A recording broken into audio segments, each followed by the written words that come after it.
Hello അസ്സാം വലൈക്കും. എന്തൊക്കെ വർത്താനം? ഞാനും നമ്മളെ മുസമ്മിൽ തങ്ങൾ ഒന്ന് വയനാട് വരെ പോകാൻ ഇറങ്ങിയതാണ്. വെറുതെ പോകല്ലോ കേട്ടോ. നമ്മളെ മുസമ്മിൽ തങ്ങൾ അടുത്താഴ്ച ഗൾഫ് പോവാണ്. അപ്പം മൂപ്പര് പഠിപ്പിച്ചൊരു സ്ഥാപനം ഉണ്ട് അവിടെ ഉസ്താദ്മാരും കുട്ടികളൊക്കെ ഒന്ന് കാണാൻ ഇറങ്ങിയതാണ്. നമ്മളെ നാടിന്റെ ബോർഡറൊക്കെ വിട്ട് കോഴിക്കോട് ജില്ലയിലേക്കാണ്ട് കടന്നപ്പോൾ അവിടെ ഭയങ്കര മഴ. തങ്ങളോട് ഞാൻ പറഞ്ഞു ഇവിടെ പശ്ചിമഘട്ട മലനിര ആയതുകൊണ്ട് ഇവിടെ നല്ല മഴ ഉണ്ടാവും, നാട്ടിലെ ഉണ്ടാവില്ല എന്നൊക്കെ എന്തൊക്കെ പറയണ മാതിരി നമ്മൾ വർത്താനം പറഞ്ഞു. തങ്ങളാണ് നമ്മൾ പറയുന്നത് സമ്മതിച്ചു തന്നെ. ഏകദേശം ഒരു 2 മണി സമയത്താണ് ഞങ്ങൾ വീട്ടിൽ നിന്ന് ഇറങ്ങിയത്. സാധാരണ എല്ലാവരും പോകാറുള്ള കോഴിക്കോട് മെഡിക്കൽ കോളേജ് റൂട്ടിനല്ല ഞങ്ങൾ പോയത്. എടവണ്ണപ്പാറ മുക്കം റൂട്ടിലാണ് ഞങ്ങൾ പോയത്. അതുകൊണ്ട് തന്നെ ഞങ്ങൾക്ക് ഒരുപാട് ടൗണുകൾ ഒഴിവായി കിട്ടി. ഈ റോഡ് നേരെ ചെന്നെത്തുന്നത് മർക്കസ് നോളജ് സിറ്റിന്റെ അടുത്താണ്. അതായത് കോഴിക്കോട് വയനാട് റൂട്ടിൽ കൈതപ്പൊയിൽ എന്ന സ്ഥലത്ത്. വരുന്ന വഴിക്ക് അധികം വാഹനങ്ങളൊന്നും ഇല്ലാത്തതുകൊണ്ടും നല്ല റോഡായതുകൊണ്ടും ഞങ്ങൾ പെട്ടെന്ന് എത്തി. വണ്ടിയിൽ ഡീസൽ അടിച്ചാലാണല്ലോ വണ്ടി നീങ്ങുള്ളൂ. അപ്പൊ അങ്ങനെയൊക്കെ ഉണ്ടല്ലേ. അങ്ങനെ ഞങ്ങൾ അടിവാരത്ത് ഒരു പെട്രോൾ പമ്പ് കയറ്റി. 1.5 മണിക്കൂർ വണ്ടിയിൽ ഒരേ ഇരുത്തിരിക്കല്ലേ. അപ്പൊ ഞങ്ങളൊന്ന് റിലാക്സ് ആകാൻ വേണ്ടിയിട്ട് വണ്ടിയിൽ നിന്ന് പുറത്തിറങ്ങി. അവിടുത്തെ റിലാക്സേഷൻ ഒക്കെ കഴിഞ്ഞ് ഞങ്ങൾ പിന്നെ യാത്ര തുടർന്ന്. എവിടെ ഇറങ്ങി കയറിയാലും ഞാൻ സീറ്റ് ബെൽറ്റ് ഇടാൻ മറക്കും. ഇനിയിപ്പോ വീട്ടിലെത്തിയിട്ട് അറിയാം എത്ര ഫൈൻ വന്നിക്കണെന്ന്. അങ്ങനെ അടിവാരൊക്കെ കഴിഞ്ഞ് ഞങ്ങൾ ചുരം കയറി തുടങ്ങി. സാധാരണ നല്ല ബ്ലോക്ക് ഉണ്ടാവാറുള്ള ചുരത്തുമല ഇന്നിപ്പോ തങ്ങളെ പറക്കത്തോണ്ട് ബ്ലോക്കൊന്നുമില്ല. ബൈക്കുമലൊക്കെ വരികയാണെന്നുണ്ടെങ്കിൽ വണ്ടിയൊക്കെ സൈഡാക്കി നല്ല ആസ്വദിക്കാൻ പറ്റിയ സ്ഥലങ്ങളുണ്ട്. പക്ഷെ ബൈക്കുമല വരല് ഭയങ്കര ടാസ്കാ. ഏതെങ്കിലും ഒഴിച്ചിൽ കേന്ദ്രത്തിൽ ബുക്ക് ചെയ്തിട്ടൊക്കെ വേണം ബൈക്കുമല വരാൻ. തിരിച്ച് നാട്ടിലെത്തുമ്പോൾ ഊരന്റെ ത്രികാൾമെന്റ് പോയിണ്ടാവും. ചുരത്തിന്റെ ഏറ്റവും മുകളിൽ കഴിഞ്ഞ മാസം മണ്ണിടിച്ചിലുണ്ടായ സ്ഥലമാണ് ഇത് കാരണം കുറെ ഗതാഗത തടസ്സമൊക്കെ ഉണ്ടായിരുന്നു. വയനാട് പോകുമ്പം ഈ ഒരു ഗേറ്റ് വീഡിയോ അല്ലെങ്കിൽ ഫോട്ടോ എടുത്തില്ലെങ്കിൽ ആ വയനാട് പോക്ക് ഒരു പൂർണ്ണത ഉണ്ടാവില്ല. ഏകദേശം 3 മണി കഴിഞ്ഞിട്ടുണ്ടായിരുന്നു ഞങ്ങൾ മേലെ എത്തിയപ്പം. അങ്ങനെ യാത്ര ബാക്കി ഒരു ചായ ഒക്കെ കുടിച്ചിട്ടാവാന്ന് കരുതി ഞങ്ങൾ അവിടെ ചായക്കട കയറി. അങ്ങനെ ചായ കൂടി കഴിഞ്ഞ് ഞങ്ങൾ പിന്നെ യാത്ര തുടങ്ങി. നിങ്ങൾ ഈ സ്ഥലത്തിന്റെ പേര് നോക്കിയാണ് ബീനാച്ചിന്ന്. നമ്മൾ പോക്രാച്ചി തവളാച്ചി എന്നൊക്കെ കേട്ടിക്കണേ. ബീനാച്ചിന്ന് ആദ്യമായിട്ട് കേൾക്കുക. ഏകദേശം ഒരു 3.5-4 മണിക്കൂർ യാത്ര ചെയ്തിട്ട് ഞങ്ങൾ തങ്ങൾ പഠിപ്പിച്ച സുൽത്താൻ ബത്തേരിയിലെ മർക്കസുദ്ദാവ എന്ന സ്ഥാപനത്തിലെത്തി. ഇവിടെ നിന്നാണ് കേട്ടോ സുൽത്താനി ബിരുദം കൊടുക്കുന്നത്. ഇതിന്റെ ഒരു ഓഫ് ക്യാമ്പസിലാണ് നമ്മളെ ആഫിൽ അബൂബക്കർ ഉസ്താദ് ജോലി ചെയ്യണത്. ഞങ്ങൾ രാത്രി അങ്ങോട്ട് പോകാന്ന് കരുതി. നമ്മള് സുൽത്താൻ ബത്തേരി ഫോറസ്റ്റ് ഏരിയ കയറാൻ പോവാണ്. ഈ ആനയും വന്യജീവികളൊക്കെ ഉള്ള സ്ഥലം അല്ല ഞങ്ങളെ. സീനാണ്. എന്താണ് പേടിണ്ടാ? എന്തോ ഭാഗ്യമുണ്ടെങ്കിൽ എന്തെങ്കിലും മൃഗത്തിനെ കാണാം. പോയോക്കെ നമ്മള്. ഞങ്ങളെ സെറ്റല്ലേ? സെറ്റാണ്. ആരാ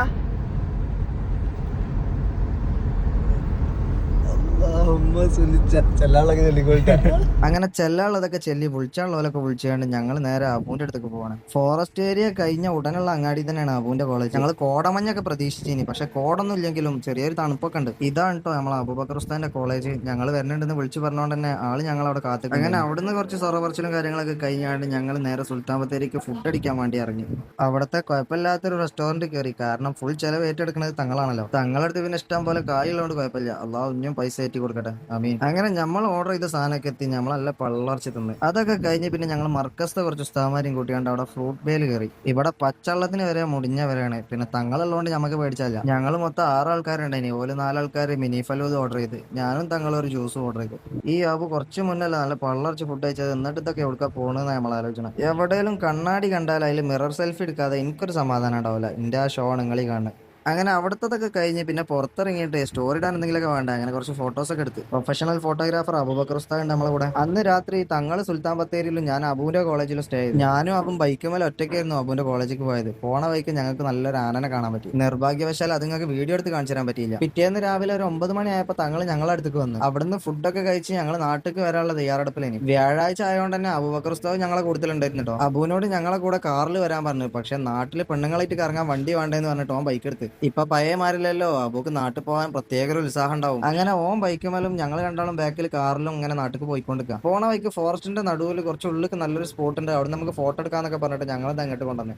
ഈ റോഡ് കുറച്ചപ്പുറത്ത് ചെറിയൊരു ഗ്രാമമുണ്ട്. ആ ഗ്രാമത്തേക്കുള്ള റോഡാണത്. ഞങ്ങൾ ഈ വണ്ടി നിർത്തിയതിന്റെ ചുറ്റുഭാഗം നല്ല കാടാണ് കേട്ടോ. അവിടുന്ന് വണ്ടിന്റെയും ഞങ്ങളും കുറച്ച് ഫോട്ടോസും വീഡിയോസും ഒക്കെ എടുത്തിട്ട് ഞങ്ങൾ അവിടുന്ന് എല്ലാം നീങ്ങി. കുറച്ച് നേരം അബൂക്ക് കമ്പനി എടുക്കാന്ന് വിചാരിച്ചിട്ട് ഞാൻ അവന്റെ ബൈക്കുമേൽ കയറി. അപ്പൊ ഈ കാടിന്റെ വ്യൂ നോക്കിയാണ് നിങ്ങൾ എന്താ ഒരു പച്ചപ്പല്ലേ.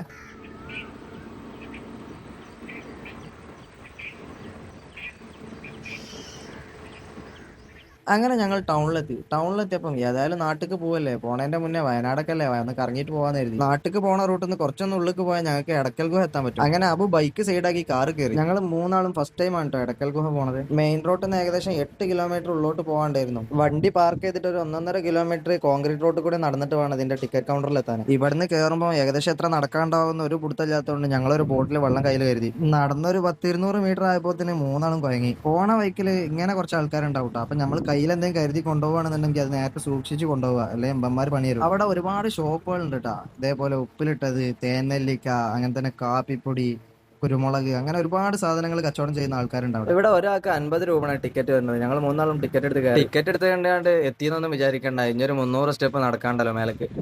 അങ്ങോട്ടുള്ള വഴി എന്ന് പറഞ്ഞാല് ഭയങ്കര കാട്ടുമരങ്ങളൊക്കെ നിറഞ്ഞ് കാടിന്റെ ശബ്ദവും തണുപ്പൊക്കെ ആസ്വദിച്ച് പോകാൻ പറ്റിയതാണ്. അതുകൊണ്ട് തന്നെ വല്ലാണ്ട് ക്ഷീണമൊന്നുമില്ല ഇനി.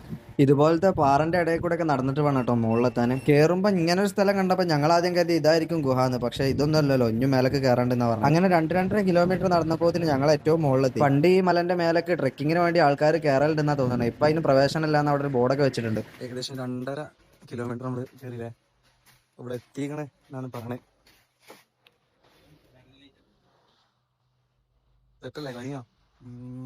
ഒന്നും പറയുന്നില്ല. ഇത് ഗുഹയിലേക്കുള്ള എൻട്രൻസ് ആണ് കേട്ടോ. ഈ ഒരു എൻട്രൻസ് മാത്രമേ ഉള്ളൂ. ഇവിടുന്ന് താഴോട്ടായിട്ടാണ് നമ്മുടെ ഗുഹ ഉള്ളത്. വല്ലാണ്ട് ടൂറിസ്റ്റുകളൊന്നും ഇല്ലാത്തതുകൊണ്ട് നമുക്ക് സൗകര്യമായി. ഇവിടെ ഗുഹന്റെ ചുമരിൽ ഗുഹാചിത്രങ്ങളൊക്കെ ഉണ്ട് കേട്ടോ. ഇതിനെക്കുറിച്ച് നമുക്ക് അവിടുത്തെ ഗൈഡ് പറഞ്ഞു തന്നെ. നമുക്കിനി ഗുഹയുടെ ചരിത്രം കുറച്ച് കേൾക്കാം. ഏകദേശം ഒരു 30,000 വർഷം മുമ്പില് ശക്തമായ ഭൂകമ്പത്തിലുണ്ടായിരുന്ന കേവാണ്. അവ ഒരു തങ്ങി നിൽക്കുന്നില്ല കല്ല്, അതാണ് മലയാളത്തിൽ പറഞ്ഞ എടക്കൽ എന്ന് പറയാൻ കാരണം. ഈ ഹാങ് ആയിരിക്കുന്ന കല്ല് 2 പാറന്റെ ഇടയ്ക്ക് വന്ന് ഹാങ് ആയ കല്ലാണ്, അതാണ് എടക്കൽ. ഒരു 6000 വർഷം മുമ്പിൽ ഇവിടെ സ്റ്റോണേജിന്റെ ആൾക്കാർ സ്റ്റെപ്പ് ബൈ സ്റ്റെപ്പ് റോക്ക് സെറ്ററായിട്ട് വീടായിട്ട് താമസിച്ചിരുന്നു ഇവിടെ ഇതിനുള്ളിൽ. 6000, 3000, 2000, 2500 അങ്ങനെയാണ് അവർ താമസിച്ചത്. അന്ന് അവർക്ക് കമ്മ്യൂണിക്കേഷൻ ഇല്ലായിരുന്നു, പറയാൻ അറിയില്ല. അതുകൊണ്ട് വരച്ച ചിത്രങ്ങളാണ് ഇതിൽ കൊടുത്തിരിക്കുന്നത്. ഇതൊരു 500 സ്ക്വയർ ഫീറ്റിലുണ്ട്. അവൾ 20% നമുക്ക് മനസ്സിലായിട്ടുള്ളൂ. ബാക്കി ഓവർലപ്പായി, വേറെ ആൾക്കാർ വന്ന് അതിന്റെ മേലെ വരച്ചപ്പോ ഓവർലപ്പായി.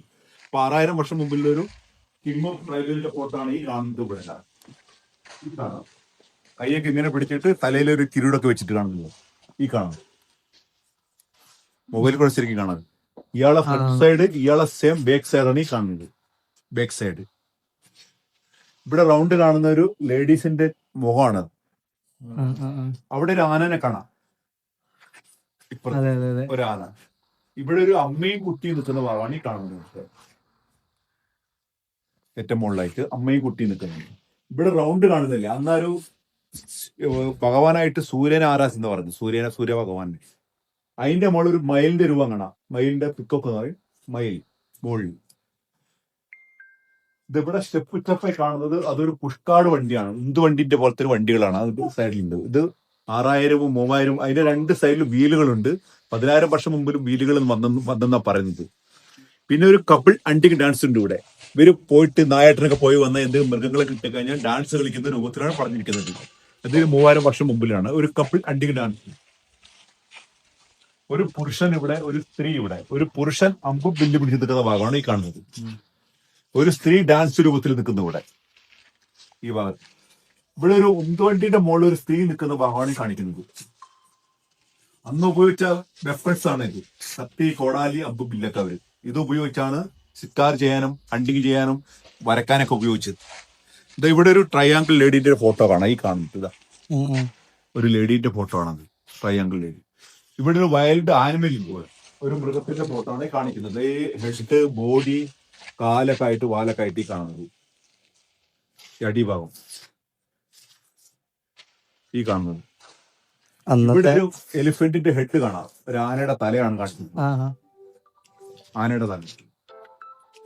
ഇത് ഇവിടെ 2 ഫ്ലവർ ഉണ്ട്. ഇവിടെ 2 പൂക്കളെന്നാ പറഞ്ഞത് അവര്. ഈ 2 പൂക്കള് ഒരു മാനിന്റെ രൂപത്തിലാണ് ഈ കാണിക്കുന്നത്. മാന് ഈ കാണിക്കുന്ന ഒരു മാനിന്റെ ഇത് 2 പൂക്കളെ. പിന്നെ 2000-2300 വർഷം പഴക്കമുള്ള ഒരു ലിപി ഉണ്ട്, ബ്രഹ്മി തമിഴ് എന്ന് പറയും. ബ്രഹ്മി തമിഴ്, മുകളില് അടിയിലൊരു ഓൾഡ് സംസ്കൃതം. അതെല്ലാം ട്രാൻസ്ഫർ ചെയ്തിട്ട് പറയുന്നത് പല പുലി ചാത്തക്കാരി വീടുങ്കോ മലയിൽ കച്ചവന് ചാത്തി. പല പുലികളെ കൊന്ന ധൈര്യശാല ഒരു ഗോത്രരാജാവ് ഈ ഗുഹയിൽ ഉണ്ടായിരുന്നാണ് പറഞ്ഞത്. അതിന്റെ അടിയിൽ എഴുതിയിരിക്കുന്നത് ഒരു സംസ്കൃതമാണ്. അതിൽ പറഞ്ഞിരിക്കുന്നത് ശ്രീ വിഷ്ണുവർമ്മനായ കുടുംബീയ കുലവർദ്ധന അസിലിഖിതം. ശ്രീ വിഷ്ണുവർമ്മന്റെ എന്ന ആളിന്റെ അതിന്റെ പരിവാരം, അതിന്റെ ഫാമിലിക്ക് വേണ്ടി എഴുതപ്പെട്ട ലിപി എന്നാണ് പറഞ്ഞത്. ഇവിടെ ഒരു ടെമ്പിൾ ഡാൻസ് ഉണ്ട്, അമ്പലങ്ങളിൽ തെയ്യം, കരകാട്ടം എന്നൊക്കെ പറയുന്നൊരു ഇതിലാണ് ഈ കാണുന്നത്. ഇത് കണ്ടുപിടിക്കുന്നത് 1894 ഒരു Malabar British superintendent, police superintendent അണ്ടിങ്ങിന് വന്നപ്പോഴാണ് കേവ് കാണാൻ കാരണം.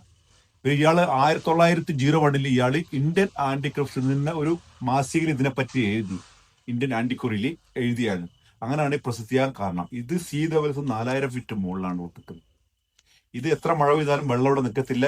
വെള്ളം നാച്ചുറലി ഇതിൽ പോയിക്കൊണ്ടിരിക്കുന്നത്. അതാണ് ഇവർ വീടായിട്ട് താമസിക്കാൻ കാരണം. സ്റ്റെപ്പ് വെള്ളം നിൽക്കത്തില്ല. പിന്നെ മൃഗങ്ങളിൽ നിന്ന് രക്ഷപ്പെടാൻ വേണ്ടി ഒരു ദുബായാണ്, താഴെ നിന്ന് മൃഗങ്ങൾ കയറില്ല. ഒരു ഹണ്ടിങ്ങിന് പോയിട്ട് വരുമ്പോൾ ഇവര് ലാംഗ്വേജിന് വേണ്ടി വരച്ച ചിത്രങ്ങളാണ് മെയിൻ ആയിട്ട് ഇതില്. ഈ ഒരൊറ്റ എൻട്രൻസ് ഉള്ളു അല്ലേ? ഒറ്റ എൻട്രൻസ് ഉള്ളത്. സാറിന്റെ പേരെന്ത്? പേര് വേലായുധൻ. പേര് ഷൈൻ എന്ന് പറയും. ഒരു ഫോട്ടോ എടുത്തരാം. അങ്ങനെ എടക്കൽ ഗുഹ കണ്ട അതിന്റെ ചരിത്രങ്ങളൊക്കെ കേട്ട് ഞങ്ങൾ മൂന്നാൾക്കാരും താഴേക്ക് ഇറങ്ങാൻ തീരുമാനിച്ചു. തിരിച്ചിറങ്ങാൻ ഇങ്ങോട്ട് കയറുന്ന റിസ്കിലായിരുന്നു കേട്ടോ. അതുപോലെ തന്നെ ഇങ്ങോട്ട് കയറുന്ന വഴിക്കല്ല തിരിച്ചിറങ്ങുന്നത്, വേറെ വഴിക്കാണ്. പോകുന്ന വഴിക്ക് ഞങ്ങൾക്ക് അബു കൽപ്പറ്റയിൽ സ്പെഷ്യൽ ആയിട്ടുള്ള ബണ്ണ് വാങ്ങി തന്നു. അങ്ങനെ പോകുന്ന വഴിക്ക് ഒരു തട്ടുകടയിൽ കയറി ഞങ്ങൾ ഫുഡും കഴിച്ച് നേരെ നാട്ടിലേക്ക് തിരിച്ച്. അപ്പൊ വീഡിയോ ഇഷ്ടപ്പെട്ടാൽ ലൈക്ക് ചെയ്യുക, ഷെയർ ചെയ്യുക, കമന്റ് ചെയ്യുക. ബാക്കി പിന്നെ അസ്സലാമു അലൈക്കും.